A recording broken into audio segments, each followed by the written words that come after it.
Lemon news की crime team रखेगी अपराध जगत पर पैनी नजर।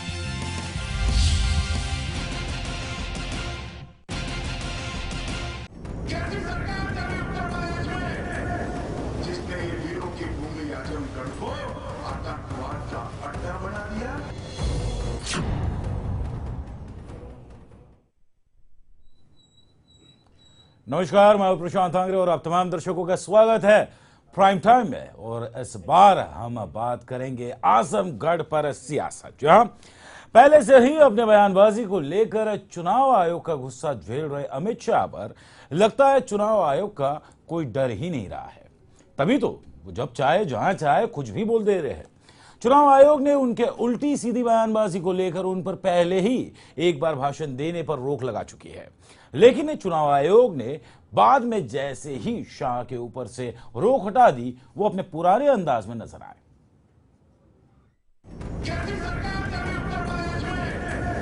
जिसने ये वीरों की भूमि आजमगढ़ को आतंकवाद का अड्डा बना दिया। तो इस बार अपने विवादास्पद बयान में नरेंद्र मोदी के करीबी माने जाने वाले अमित शाह ने आजमगढ़ को आतंकियों का ठिकाना बताया है।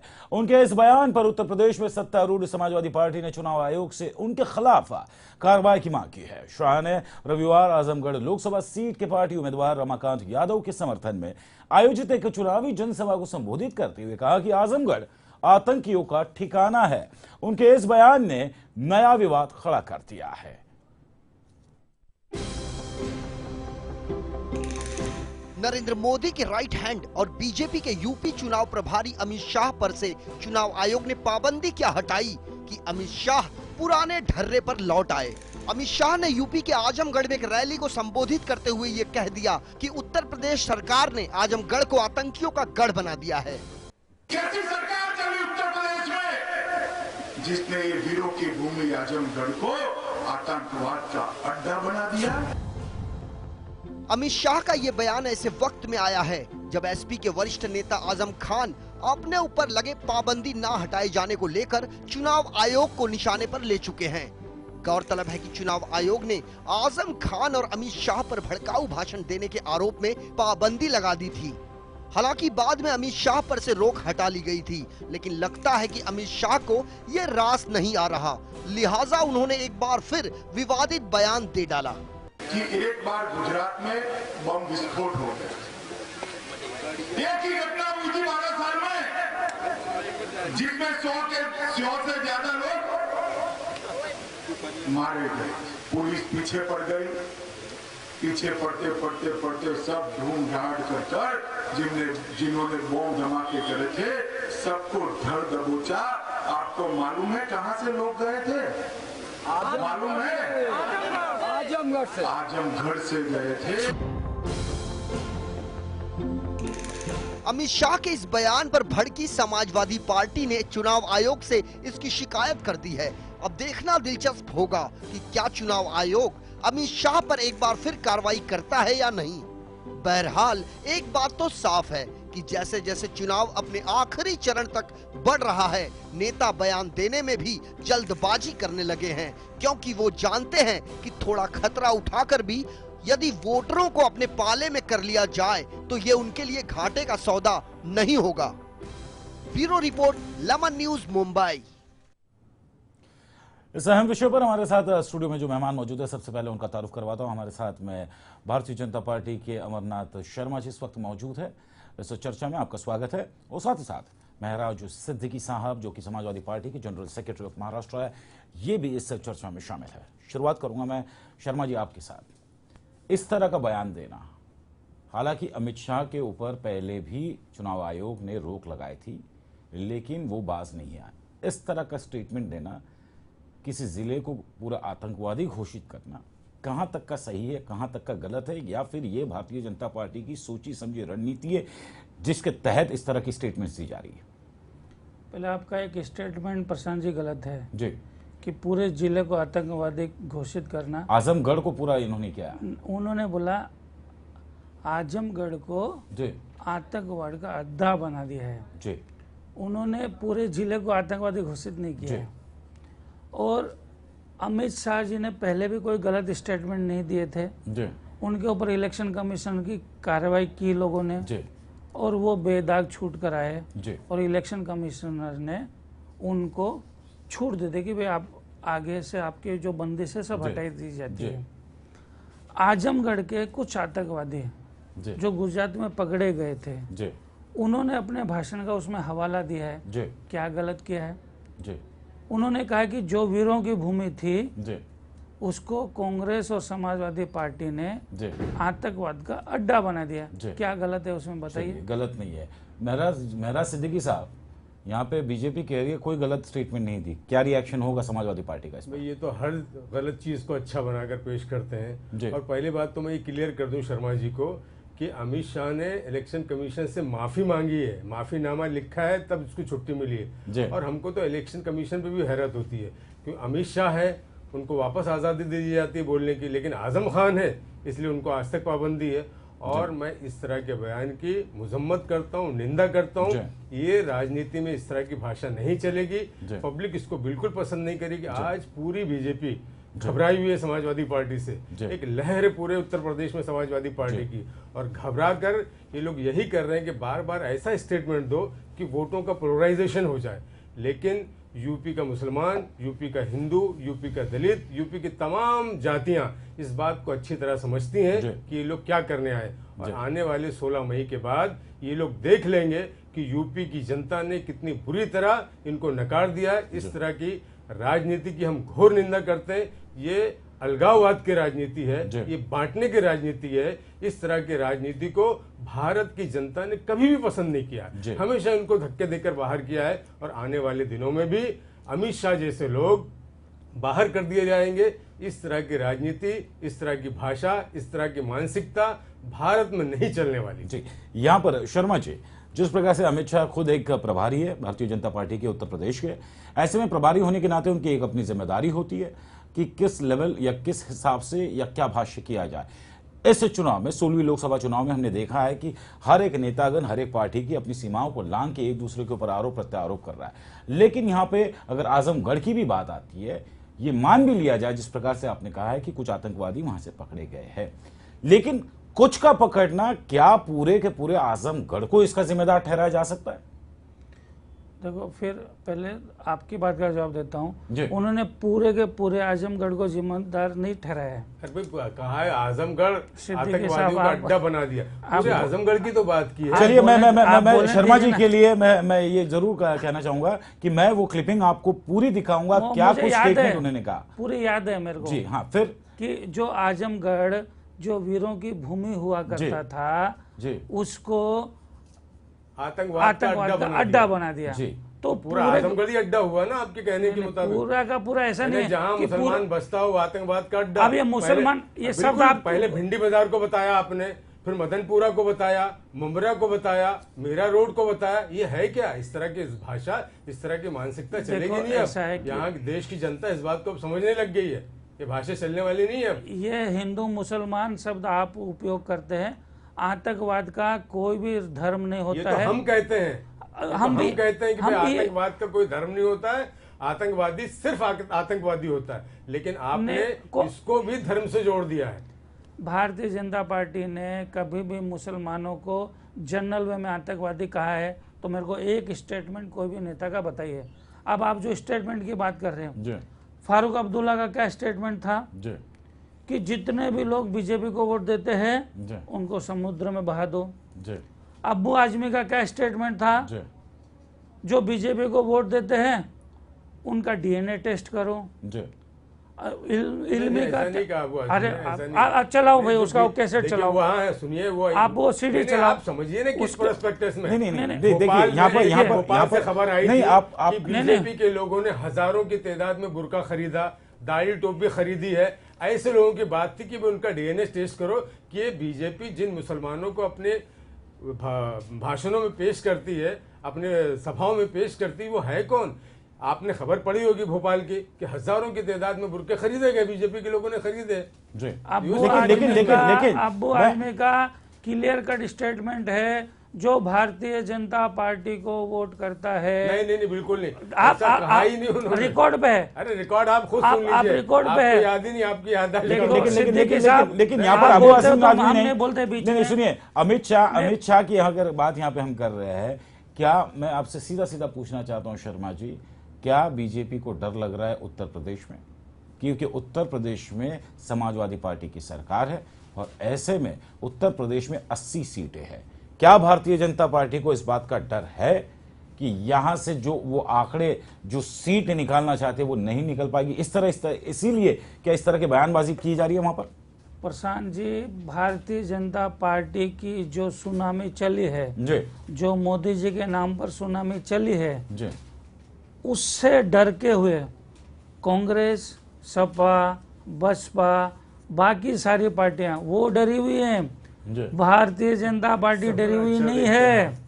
जी, बस आप टीवी उठाकर देख लो, हर पार्टी वो आपस में लड़ाई लड़ रहे हैं, पर सब के सब केवल और केवल नरेंद्र मोदी को और भारतीय जनता पार्टी को गाली दे रहे हैं।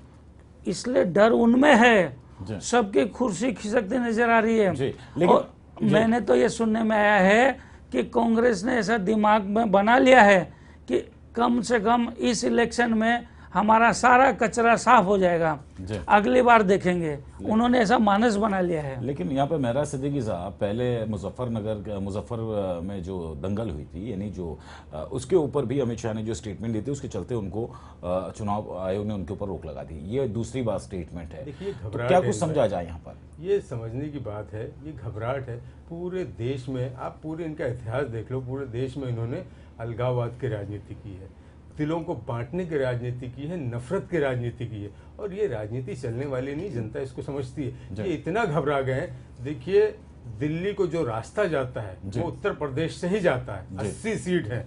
इनकी घबराहट का यह आलम, इनको पता चल गया कि इनके अपने चश्मे से इनको बीजेपी की सुनामी दिखती है, मोदी लहर दिखती है।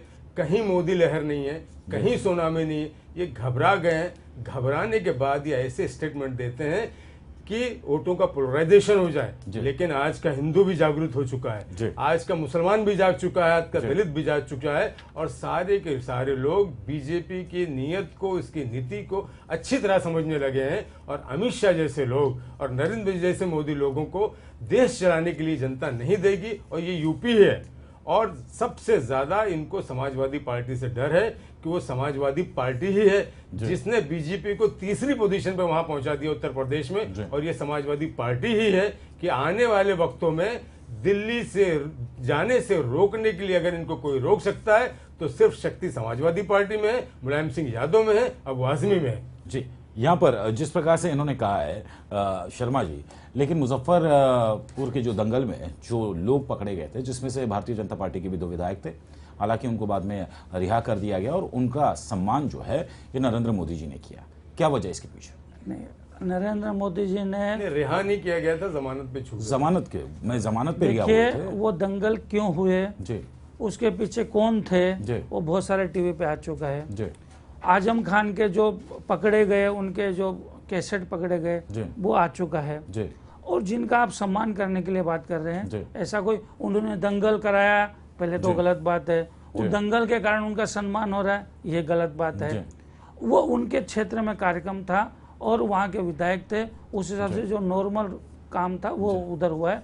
दंगल कराने के लिए आज तक भारतीय जनता पार्टी किसी का सम्मान नहीं करती। लेकिन क्या फिर डर है आपको? आप बोलते हो हम नहीं शर्मा जी, आपकी और हमारी मित्रता, आपकी हमारी मित्रता इसलिए कि जब हम बोलते हैं आप शांत बैठते हो, आप बोलते हो हम शांत बैठते हैं। आपको खाली ये याद दिला रहा हूँ, याद तो आप फारूक अब्दुल्ला का स्टेटमेंट करो। संगीत सोम ने पड़ोसी मुल्क के एक कैसेट मारने पीटने वाली उसको फेसबुक के डाल के झूठा प्रोपेगेंडा किया कि यहाँ एक विशेष समुदाय के लोगों को मारा गया और वहां से भड़का के ये दंगल किया गया है। दंगल इसलिए किया गया है कि ये लोगों ने पहले से बना रखा था कि यूपी में वोटों का पोलराइजेशन किया जाए, लेकिन यूपी की जनता जागरूक हो चुकी है, आपकी कुछ चलने वाली नहीं। इस तरह की राजनीति, इस तरह की मानसिकता को हमेशा भारतीयों ने नकारा है, हिंदुस्तान के लोगों ने नकारा है। हिंदुस्तान एक गुलदस्ता है जहां हर तरह के मजहब के लोग अच्छे से रहते आए, हमेशा से रहते आए, रहेंगे और आइंदा भी रहेंगे, और इस तरह के लोगों को कभी कबूल नहीं किया गया है, न किया जाएगा। क्या भारतीय जनता पार्टी को माइनॉरिटीज यानी मुस्लिम समुदाय के वोटिंग से डर है? प्रशांत जी, 6 साल क्या उन्हें पता है कि क्या उन्हें वोट मिलेगा मुसलमानों का या नहीं? 6 साल तक भारतीय जनता पार्टी का केंद्र में शासन था जी। इस समय मध्य प्रदेश में है जी, छत्तीसगढ़ में है जी, राजस्थान में है, गुजरात में है, गुजरात में 15 साल से है, मध्य प्रदेश में 15 साल से है, छत्तीसगढ़ में है और झारखंड में, गोवा में भी है। गोवा में भी है जी। गोवा में आपकी जानकारी के लिए 9 क्रिश्चियन लोग जी हमारे विधायक हैं, जी, वहाँ का एक क्रिश्चियन डेप्यूटी सीएम है। जी, हमारे राज्य में जी, अब्दुल कलाम साहब राष्ट्रपति थे। जी, तो ये जो हवाएं उड़ाई जा रही है ना, इनको हकीकत में मुस्लिम वोट का डर कांग्रेस को और समाजवादी पार्टी को लग रहा है। सर सबसे बड़ा सवाल आपसे अभी प्रशांत जी आप सर आपने कहा नहीं, आपने कहा सर मैंने सुना जाइए गुजरात मॉडल जो आप चिल्लाते हैं, पहली बात तो गुजरात में कोई मॉडल ही नहीं, ऐसा आप बोलने नहीं दोगे तो कोई जीडीपी बात नहीं रेट है। घट के नीचे आ गया है। और गुजरात में आप चले जाइए, मुसलमानों की हालत पूरी तरह तबाह कर दी उन्होंने। केंद्र ने जो अकलियतों के लिए स्कीम्स जारी की थी, आज तक नरेंद्र मोदी ने उस स्कीम को वहां जारी होने नहीं दिया। ये क्या है सब? आप कच्छ के इलाकों में चले जाइए, मुसलमानों से उनके कारोबार छीन लिए गए। पहले छोटे मोटे कारोबारों में, होटल्स में मुस्लिम व्यापारियों की तादाद ज्यादा थी। आप 15 साल पहले का डाटा उठाकर देख लीजिए और 15 साल बाद का डाटा उठा के देख लीजिए, ऑफिशियल डाटा। मैं कोई हवा में बात नहीं करता हूं, आप ऑफिशियल डाटा उठा के देख लीजिए। 15 साल पहले गुजरात जहां था, आज नंबर 1 पे गुजरात नहीं है, नंबर 2 पे गुजरात नहीं है, नंबर 3 पे गुजरात नहीं है, नंबर 4 पे भी गुजरात नहीं है। ये कैसा विकास का मॉडल है? ये पूरा भ्रम फैलाया जा रहा है। और माफ कीजिएगा प्रशांत जी, मीडिया का एक बहुत बड़ा तबका भारतीय जनता पार्टी और नरेंद्र मोदी के हाथों बिक चुका है। ये सारी सुनामी, सारी लहर सिर्फ मीडिया तक है। 16 मई के बाद इनकी सारी सुनामी निकल जाएगी, सारी हवा, सारी लहर निकल जाएगी, जनता इनको सबक सिखाएगी। जी शर्मा जी, जिस प्रकार से मेरा सिद्दीकी साहब कह रहे हैं, कितना तथ्य और कितना सत्य है इसमें? देखिए 16 मई को तो सब पता चल ही जाएगा। मैं 16 मई की नहीं, उससे पहले की बात कर रहा हूँ जो उन्होंने कहा। और मैं आपको बताता हूँ जी कि अगर किसी आदमी को नरेंद्र मोदी की, किसी पार्टी को नरेंद्र मोदी की सुनामी दिखाई नहीं दे, ये बिल्कुल वैसा ही है कि भरी दोपहर में किसी को सूर्य भगवान के दर्शन नहीं हो रहे। जी टीवी खोलकर देख लीजिए, कोई गाली दे रहा है तो नरेंद्र मोदी को दे रहा है, कोई शाबाशी दे रहा है तो नरेंद्र मोदी को दे रहा है। अगर नरेंद्र मोदी इतने सुनामी नहीं होती नरेंद्र मोदी जी की, भारतीय जनता पार्टी की, तो 24 घंटा नरेंद्र मोदी नहीं चल रहे होते। एक बात, लेकिन एक सलाह यहाँ पर सोनिया गांधी ने ये सलाह दी थी, सोनिया गांधी जी सलाह कि वो सपना देख रहे, यानी वो ऐसे बिहेव कर रहे जैसे वो प्रधानमंत्री बन चुके हैं। शर्मा जी एक सवाल है, शर्मा जी एक सवाल, आप बहुत देर से सवाल कर रहे हो। एक सवाल कि इतनी बड़ी सुनामी है नरेंद्र मोदी जी की, तो दो जगह से क्यों खड़े हो रहे हैं भाई?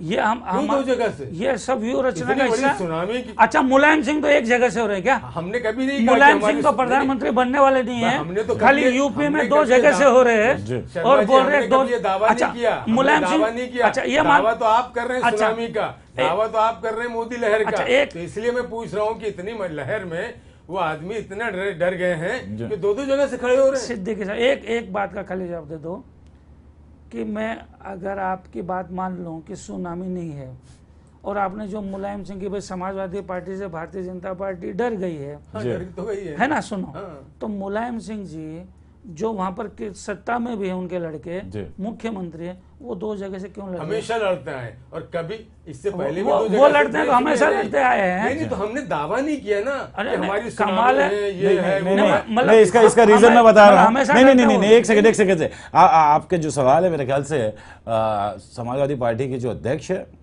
मुलायम सिंह यादव, ये बतौर सांसद कई सालों से है, लेकिन क्योंकि पहली बार नरेंद्र मोदी एज अ सांसद चुनाव, लोकसभा चुनाव में पार्टिसिपेट कर रहे हैं, ये फर्स्ट अटेम्प्ट है नरेंद्र मोदी का। क्योंकि नरेंद्र मोदी प्राइम मिनिस्टर के कैंडिडेट है, इसीलिए उन्हें सेफर साइड में 2 जगह यहाँ पे चुन के दिया गया। सेफर साइड में नहीं ये है, सेफर साइड ही होता है सेफर साइड नहीं, ये सर 2 जगह, ये पार्टी सर 2 की जगह रचना है। वो नहीं, सेफर साइड लेगा। ये सर एक पार्टी सेफर साइड होता है कभी भी कि एक वाराणसी से आप लड़ो और एक आप अपने वडोदरा से लड़ो, ये सेफर साइड सीट होता है, क्योंकि प्राइम मिनिस्टर कैंडिडेट एक छवि है, एक स्टैंडर्ड होता है। मोदी सुनामी कहाँ चली गई? देखिए प्रशांत जी, ये सेफर साइड का विषय नहीं जी। है, ये व्यू रचना का विषय है। जी भारतीय जनता पार्टी ने तय किया जी कि ऐसा करने से भारतीय जनता पार्टी को सीटों में फायदा होगा, जी। इसलिए उनको 2 जगह से लड़ा रहे हैं। जी ये सेफर साइड का बात नहीं है। सेफर साइड में वडोदरा से लड़ेंगे, जहाँ पे 6 के 6 विधायक बीजेपी के जी। हैं, वहां पे जीतने वाले। वहां पर जी वाराणसी में जो आपने देखा था वहां पर जिस दिन जी सूरज भगवान के दर्शन सबको हो रहे थे, अभी समाजवादी पार्टियों को नहीं हो रहे थे। लेकिन तो अभी क्या करें यूपी बताओ? में नहीं आप ही लेकिन तो ये होते सारा हैं। ये आज इतना घबरा गए हैं कि जिस राम मंदिर के मुद्दे पर लड़के एक बार इन्होंने हुकूमत बनाई जी। थी, हुकूमत बनाने के बाद राम मंदिर का मुद्दा भूल जी। गए। अब वापस इनको भगवान याद आने लगे। अपनी इलेक्शन की सभाओं में जी। अपने स्टेज के पीछे भगवानों को फोटो लगाते हैं और इनको अपने आप पे विश्वास ही नहीं रह गया है।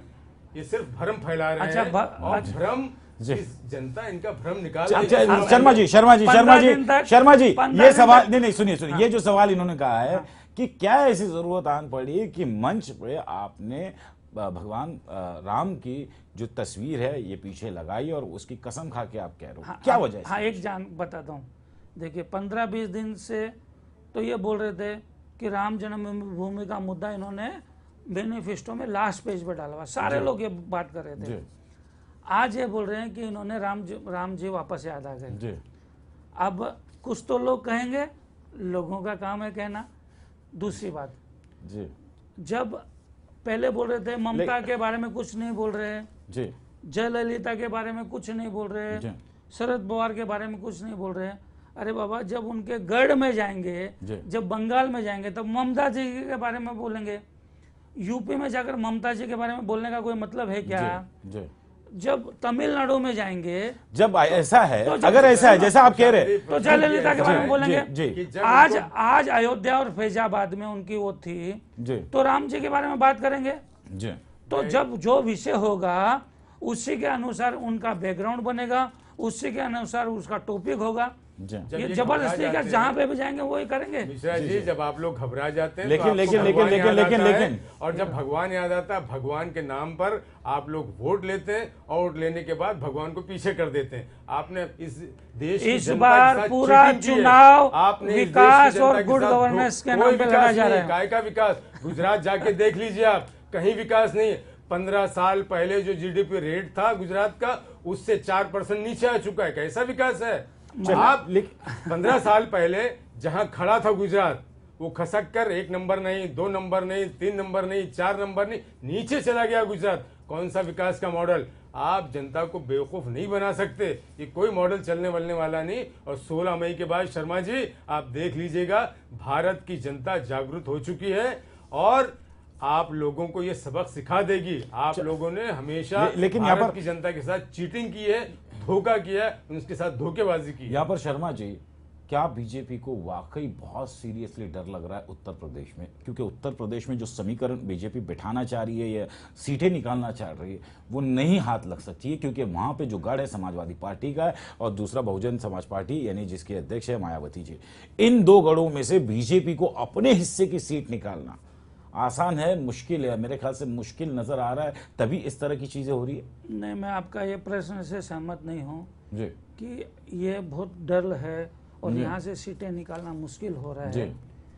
ये है कि 80 सीटें हैं वहाँ पर जी और भारतीय जनता पार्टी पूरी 80 सीटों पर जी बड़े सशक्त तरीके से लड़ रही है। जी और आश्चर्य नहीं होना चाहिए कि 60 से ज्यादा सीटें भारतीय जनता पार्टी उत्तर प्रदेश में जीत कर है। ये मिराकल हो जाएगा, सपना ये वाकई मिराकल होगा सर। सुनिए प्रशांत जी, सर मुझे मैं एज ए पर्सनल इतिहास भ्रम फैलाने में, सुनिए, ख्वाब और सपना देखने में आप लोग सबसे आगे नंबर 1। जब 99 की सरकार बनी थी उस समय 57 सीटें भारतीय जनता पार्टी को मिली थी। किस दम पे आपने वहां की जनता को, भारत की जनता को बेवकूफ बनाया था? आपने आप वोट भारतीय भगवान जनता के नाम पार्टी- पे लिया था, आप- राम मंदिर के नाम पे लिया था, और भारत की जनता को धोखेबाजी किया आपने। जिस बात के लिए वोट लिया था उस मुद्दे को बाजू रख दिया। आज भी यही कर रहे हैं, कल भी यही कर रहे हैं। आपकी पूरी पार्टी भ्रम फैलाती है, चीटिंग करती है यहाँ की जनता के साथ, और इस तरह की राजनीति करने वालों को भारत की जनता माफ नहीं करने वाली है। देख लीजिएगा 16 मई के बाद। शर्मा जी सिद्दीकी आप साहब, अपनी आप बातों को करें। भारत की जनता को मूर्ख बोल रहे हो, आप ध्यान से मूर्ख समझो। नहीं बोल रहा हूं मैं, मतलब हमने जागरूक मूर्ख जनता बनाया है। तो जागरूक भारत की जनता तो जागरूक है। एक 57 बार आपको सीटें भरोसा देना। किया, एक बार भरोसा कर लिया, बार बार इस जनता को भरोसा नहीं करेगी ये जनता। मध्य प्रदेश में समझ 3 चुकी बार है किया, जनता। मध्य ये समझ प्रदेश चुकी है जनता। में 3 आपने हर बार जगह किया, डिवाइड एंड रूल छत्तीसगढ़ किया में है, 3 हर बार जगह किया। डिवाइड एंड रूल किया है। सर 6 राज्यों में डिवाइड आपकी एंड रूल सरकार है। कांग्रेस की और समाजवादी पार्टी की नीति है। अरे समाजवादी वो पार्टी की जातिवाद नीति फैला कभी रही नहीं है। समाजवादी पार्टी ने जात के आप नाम पे, आजम धर्म खान के का नाम पर स्टेटमेंट कभी दिखाइए। कभी भी राजनीति की आजम खान का ने कभी स्टेटमेंट गलत बात नहीं दिखाइए। की है। कोई गलत बात आजम खान ने कभी नहीं की है। अब्बू आजमी का अब्बू स्टेटमेंट आजमी ने भी दिखाइए। कभी कोई गलत बात नहीं की है। दिलों को बांटने वाली नफरत की सियासत आप लोग करते हैं, ना मुलायम सिंह यादव जी करते हैं, ना आजम खान जी करते हैं, ना अब्बू आजमी साहब करते हैं। ये सिर्फ अमित शाह जैसे लोग करते हैं, लेकिन जनता इनको सबक सिखाएगी। 16 मई को शर्मा जी आप देखिएगा कि यहाँ की जनता ने, भारत की जनता ने, उत्तर प्रदेश की जनता ने किस बुरी तरह सबक सिखाएगी भारतीय जनता पार्टी को। देख लीजिएगा। मैं चलते चलते एक 16 सवाल मई को बुला शर्मा जी, लेना यहाँ पर। शर्मा जी 80 सीटों में से आप ये दावा कर रहे हैं 60 सीटें बीजेपी बिल्कुल ज्यादा आ सकती है। सर सपना देख मैं रहे मैं हैं, आपको शर्मा इस जी। मैं आपको इस शो में मैं 16 मई को मैं आमंत्रित करूंगा आपको, बिल्कुल। और मैं आपसे जानने की कोशिश करूंगा उत्तर प्रदेश में कितनी सीटें। 60 सीटों का आकलन कर रहे हैं यहाँ पर अमरनाथ शर्मा जी। लेकिन चलते चलते at the end of the day एक क्विक वक्त की पाबंदी है मेरे पास में। आप अमित शाह की स्टेटमेंट से शर्मा जी सहमत है या नहीं, हाँ या ना? उन्होंने कुछ गलत नहीं कहा है।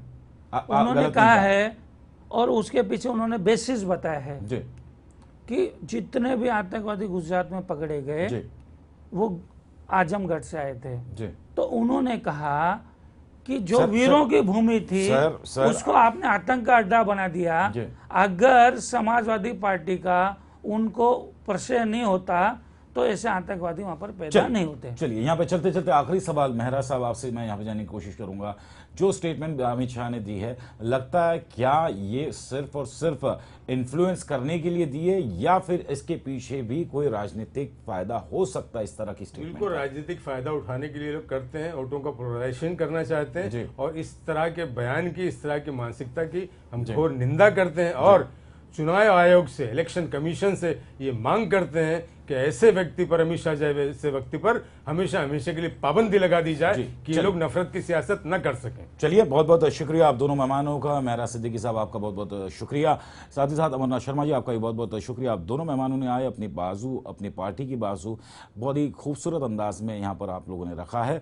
लेकिन जिस प्रकार से जो तस्वीर है और जो बयानबाजी का जो दौर शुरू है, 7वें चरण का चुनाव हो चुका है, 8वें चरण में बहुत ही जल्द 8वें चरण का चुनाव होने जा रहा है, लेकिन ऐसे में जिस प्रकार से जो बयानबाजी आ रही है वाकई शर्मसार करने वाली बयानबाजी है, क्योंकि तमाम पार्टी के आला नेता जो है इस तरह की अपनी मर्यादाओं को लांघ के जब इस तरह की स्टेटमेंट्स देते हैं, इसका इम्पैक्ट आम इंसान के ऊपर क्या होता है? क्या आम इंसान इससे खुश हो के ताली बजाता है इस तरह की स्टेटमेंट पर? क्या वाकई फिर वो इस तरह की स्टेटमेंट से आहत होता है? क्या कुछ 16 मई को तस्वीर होगी? क्या कुछ रिएक्शंस होंगे इनके भाषणों का? क्या कुछ जनता इन्हें जवाब देगी? ये 16 मई को पता चलेगा। और क्या कुछ होगा 16 मई की तस्वीर, इससे हम आपको रूबरू करवाएंगे। लेकिन फिलहाल इस विशेष पेशकश में बस इतना ही। हमें दे अनुमति और आप देखते रहिए लेमन न्यूज़। जिसने ये वीरों की भूमि आजमगढ़ को आतंकवाद का अड्डा बना दिया।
Welcome to lemon home theatre. मैं हूं सुधा सिंह। अमिताभ जया साथ साथ सलमान को हाथ ना लगाना, प्रियंका का प्यार, इसके साथ ही और भी कुछ चटपटी खबरों से शुरू करते हैं आज का अपना ये